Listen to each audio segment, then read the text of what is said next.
एक दिन पहले रिजर्व बैंक ऑफ इंडिया की पॉलिसी आई और भारत की मीडिया ने ये हाइप मचा दिया कि रिजर्व बैंक ने रेट हाइक नहीं किए, क्योंकि भारत की मीडिया ये नहीं बता सकती कि आरबीआई रेट हाइक कर ही नहीं सकता, क्योंकि इंडिया की डेट टू जीडीपी रेशो धीरे धीरे 100% तक पहुंच रही है।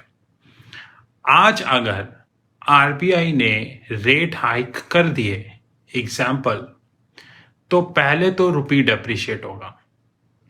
दूसरा, जो डेट बियरिंग कॉस्ट है, जिसे डेट सर्विसिंग कॉस्ट भी कहा जाता है, वो बढ़ जाएगी। तीसरा, एक्सटर्नल डेट ऑलरेडी ह्यूज है।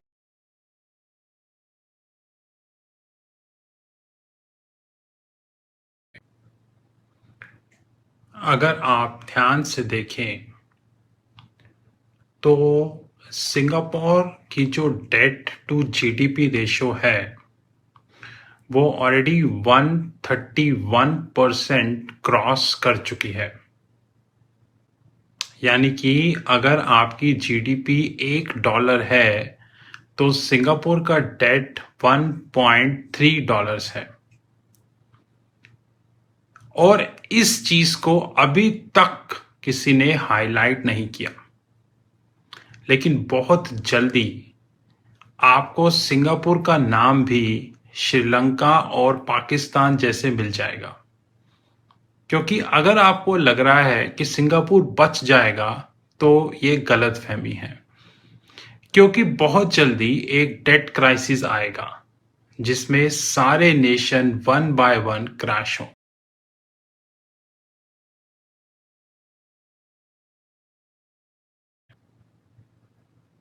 एक दिन पहले रिजर्व बैंक ऑफ इंडिया की पॉलिसी आई और भारत की मीडिया ने ये हाइप मचा दिया कि रिजर्व बैंक ने रेट हाइक नहीं किए, क्योंकि भारत की मीडिया ये नहीं बता सकती कि आरबीआई रेट हाइक कर ही नहीं सकता, क्योंकि इंडिया की डेट टू जीडीपी रेशो धीरे धीरे 100% तक पहुंच रही है। आज अगर आरबीआई ने रेट हाइक कर दिए, एग्जाम्पल, तो पहले तो रुपी डेप्रिशिएट होगा। दूसरा, जो डेट बियरिंग कॉस्ट है, जिसे डेट सर्विसिंग कॉस्ट भी कहा जाता है, वो बढ़ जाएगी। तीसरा, एक्सटर्नल डेट ऑलरेडी ह्यूज है।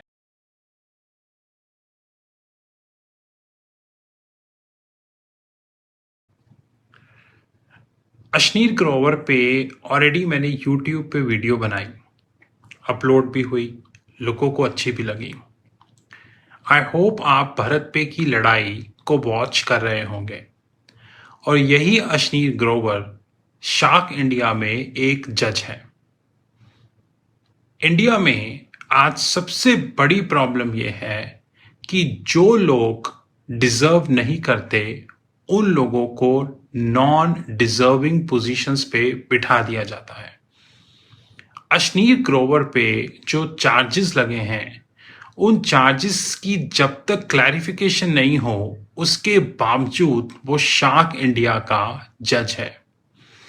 इसी से ये बात साबित होती है कि शार्क इंडिया जैसे रियलिटी शोज की क्या औकात है और कितनी सच्चाई है।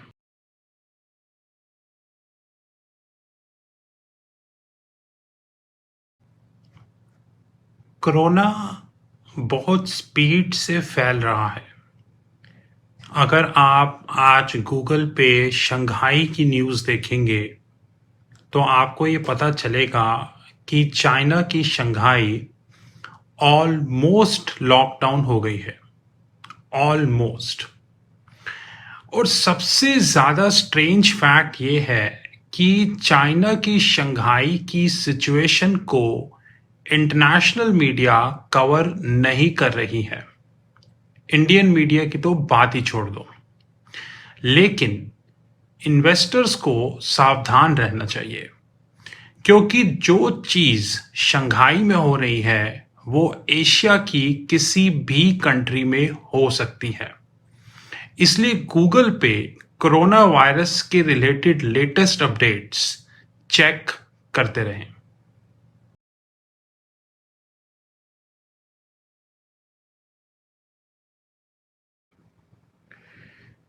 आपको ये पता भी नहीं होगा कि इंडिया में एक यूनिकॉर्न है जिसका नाम है अन अकेडमी। उसने 1000 एम्प्लॉयज की जॉब्स कट कर दी हैं। बिल्कुल ठीक सुना, 1000 एम्प्लॉयज की जॉब्स कट कर दी हैं। लेकिन भारत की मीडिया इस हद तक बिक चुकी है, इस हद तक अपने जमीर को बेच चुकी है कि उन्होंने अभी तक इस बड़ी न्यूज को कवर ही नहीं किया। और 99% लोगों को ये पता भी नहीं है कि भारत के एक लॉस मेकिंग स्टार्टअप ने 1000 लोगों को फायर कर दिया है।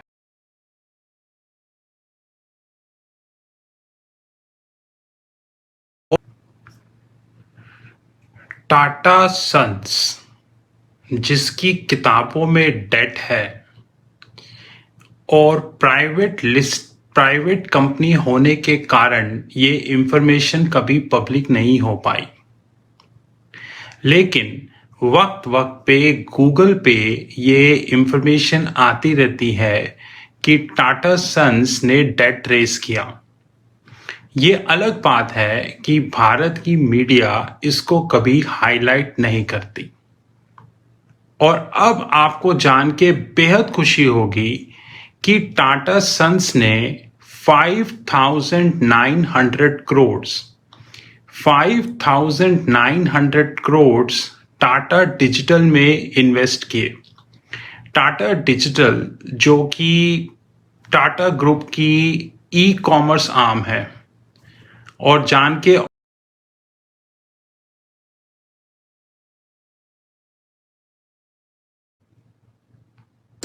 ऑफ कोर्स इस पे एक डिटेल्ड वीडियो हमारे यूट्यूब चैनल पे डेफिनेटली आएगी, लेकिन मीडिया रिपोर्ट्स के हिसाब से अन अकेडमी जो कि एक लॉस मेकिंग कंपनी है, लेकिन भारत की मीडिया ने उसको प्रॉपर हाइप दिया हुआ है। अन अकेडमी ने 1000 एम्प्लॉयज को कट कर दिया है। आपने आईपीएल मैच तो देखे होंगे। आईपीएल मैच में अन अकेडमी की एडवर्टिजमेंट होती है, तो इसका मतलब आपके पास आईपीएल के लिए पैसे हैं ऐड करने के लिए, लेकिन आपकी हालत ये हो चुकी है कि आपने 1000 एम्प्लॉयज की जॉब्स कट कर दी।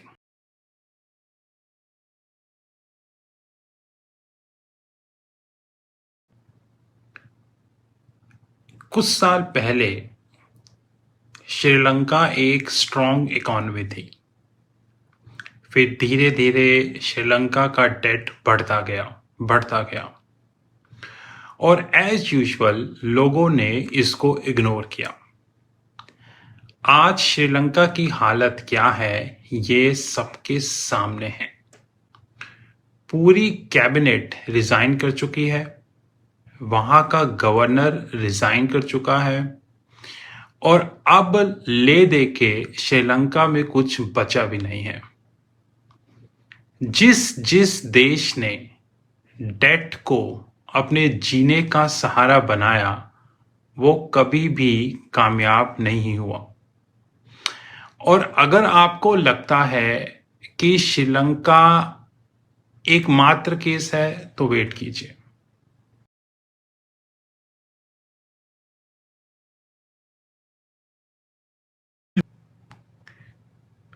टाटा ग्रुप की मेजॉरिटी कंपनीज लॉस मेकिंग है। ये एक अलग बात है कि भारत की बिकी हुई मीडिया इसको कभी भी पब्लिसाइज नहीं करेगी। लेकिन जब मुझे कभी-कभी समय मिलता है तो मैं डिज्नी हॉटस्टार पे आईपीएल मैच देख लेता हूँ, जब मुझे समय मिलता है। और मुझे उसमें एक चीज़ देख के हमेशा हैरानी होती है कि एक ऐसी कंपनी, रादर एक ऐसा ग्रुप जिसकी किताबों में इतना बड़ा डेट है और उसकी कंपनीज लॉस मेकिंग है, सिवाय 2-3 को छोड़ के, वो आईपीएल में एडवर्टाइजमेंट क्या सोच के कर रही है। ये बात मेरी समझ से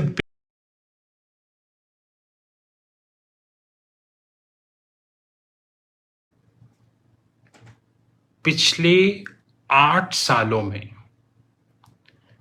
11 लाख करोड़ से ज्यादा, सही सुना आपने, 11 लाख करोड़ से ज्यादा के non performing assets Indian banks ने राइट ऑफ कर दिए। 11 लाख करोड़, जो कि नियर अबाउट 150 बिलियन डॉलर्स बनता है। ये 11 लाख करोड़ जो राइट ऑफ हुए, ये टैक्स पेयर का पैसा था, ये बैंक्स का पैसा तो था नहीं।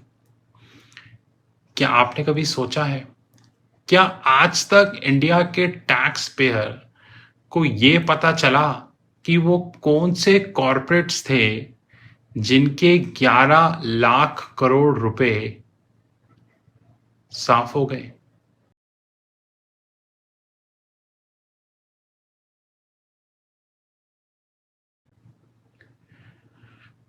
पी चिदम्बरम ने एक स्टेटमेंट दिया है ट्वीट पे। तो उन्होंने कहा है कि पिछले 8 सालों में गवर्नमेंट ने 26.5 लाख करोड़, बिल्कुल सही सुना, 26.5 lakh crore worth of fuel taxes raise किए। 26.5 लाख करोड़। अब समझने वाली बात यह है कि इतने बड़े अमाउंट में, एग्जाम्पल, अगर रेस किया गया पैसा कौन से प्रोजेक्ट में यूज हुआ, क्योंकि ग्राउंड रियलिटी तो कुछ डिफरेंट है।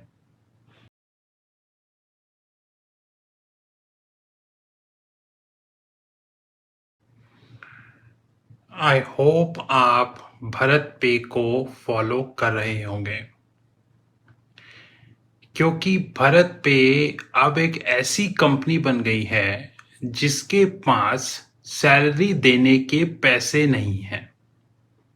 ये मैं नहीं कह रहा हूं, ये उनके एम्प्लॉयज खुद सोशल मीडिया पे कह रहे हैं। आप उनके एम्प्लॉयज के ट्वीट्स देखो तो आपको पता चल जाएगा। लेकिन सबसे खुशी की बात यह है कि भारत पे, जो कि अपने एम्प्लॉयज को सैलरी नहीं दे पा रही, उसकी वैल्यूएशन बिलियन डॉलर्स में है। आइंस्टाइन का बाप भी इसको जस्टिफाई नहीं कर सकता कि एक कंपनी जो सैलरी नहीं दे पा रही, उसकी वैल्यूएशन बिलियन में कैसे हो सकती है।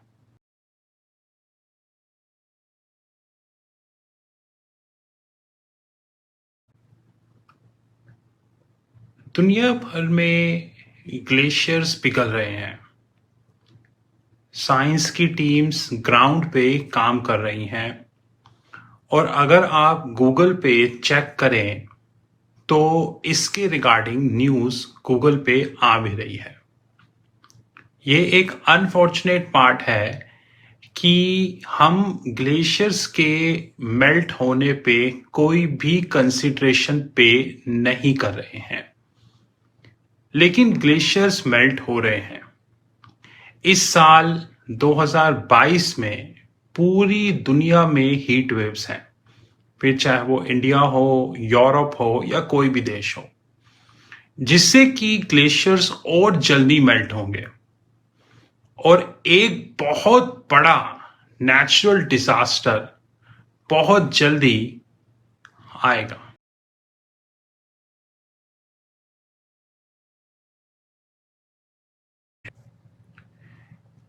इंडिया एक महान कंट्री है क्योंकि उसमें कोई शक नहीं है। उसका रीजन ये है कि इंडिया की जो एक्सटर्नल डेट है वो इंक्रीज हो रही है और जो NIIP है, NIIP का मतलब होता है नेट इंटरनेशनल इन्वेस्टमेंट पोजीशन, वो नेगेटिव हो रही है। आप में से 99% लोगों को जो ये वीडियो देख रहे हैं ये नहीं पता होगा कि NIIP का क्या मतलब होता है। पिछले कितने सालों से ये नेगेटिव है। आने वाला समय इतना आसान नहीं होगा जितना कि मीडिया दिखा रही है।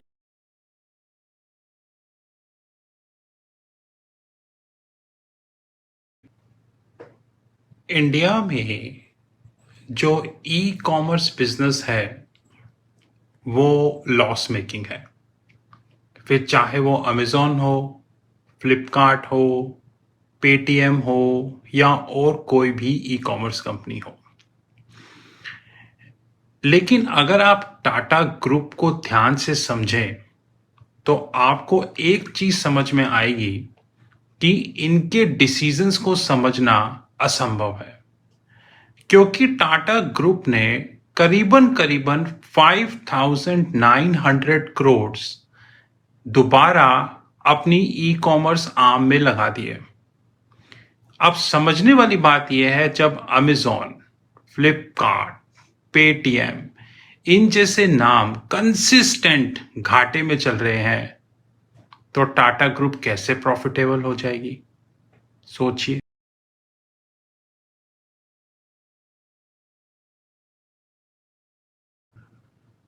अगर आज हम Einstein, Edison, Newton, Graham Bell, Galileo, Steve Jobs इन सबको मिला लें तो ये सब मिलकर भी बायजूस की 18 बिलियन डॉलर की वैल्यूएशन को जस्टिफाई नहीं कर पाएंगे।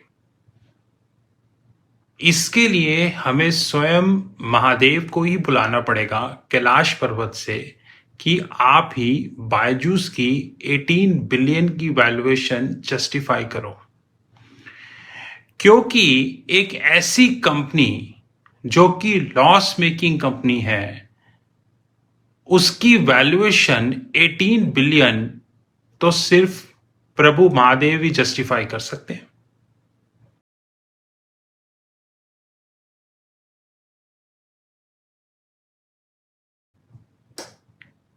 HDFC बैंक ने HDFC के साथ मर्जर किया और हिंदी मीडिया ने इसको दबा के हाइप किया। ओके,